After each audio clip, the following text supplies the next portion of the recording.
ধরাটার সাথে সাথে হাসপাতালে আসবেন, ঠিক আছে? আমরা যখন আপনাদের চেক আপ করতেছি ঠিক আমরাই ডেলিভারি করি, বুঝতে পারছেন?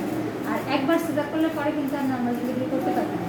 এই জন্য এইবারই ট্রাই করতে হবে, হ্যাঁ, যতটা সম্ভব। আর হাসপাতালে আসবেন এই কারণে, কিছু না পারলে আপনি সেলাই করবেন, বাচ্চার অক্সিজেন দরকার হলে অক্সিজেন পাবেন, ঠিক আছে? এখানে বাচ্চার নাভিতে একটা ওষুধ দেওয়া হবে, এটা বাড়িতে থাকলে আপনি পাবেন।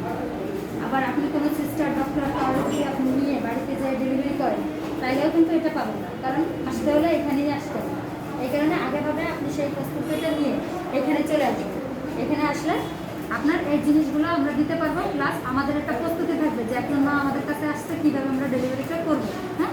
কিন্তু আপনি যদি না আসেন, আপনি বাড়িতে বসে ডেলিভারি করলেন, সব কিছু করলেন, ভালো হলো, কিন্তু আপনার হঠাৎ করে ব্লিডিং হইতেছে, তখন আপনার হাসপাতালে আসতে হবে। এবং আপনি ওই মুহূর্তে যখন হাসপাতালে আসবেন তখন কিন্তু আমাদের প্রস্তুতি নিতে একটু কষ্ট হবে, কারণ আপনি হঠাৎ করে আসবেন, আমাদের হঠাৎ করে ব্যবস্থা করে নিতে হবে। আর যখন আপনি আমাদের কাছেই থাকবেন তখন আমাদের ব্যবস্থাটা ওইভাবে থাকবে যে এইটুকু যদি কোনো ক্রিটিক্যাল কোনো কিছু হয় আমরা কীভাবে ব্যবস্থা নেব, যে আমাদের এটা করা থাকবে। কিন্তু আপনি যখন আসবেন না তখন কিন্তু সমস্যা হবে, কারণ আপনি আসবেন, তারপরে ভর্তি হবেন, তারপরে আপনার আমরা ট্রিটমেন্ট দেবো, সে পর্যন্ত আপনার অবস্থা খারাপ হয়ে যেতে পারে, হ্যাঁ?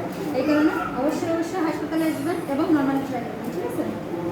বাচ্চা পেটে আসার পরে আপনি কি আয়রন ক্যালসিয়াম কোনো কিছু খাইছেন এ পর্যন্ত? হ্যাঁ, কিনে কিনে খাইছি, তারপর আসলাম, আপনি দিয়েছিলেন সেগুলো।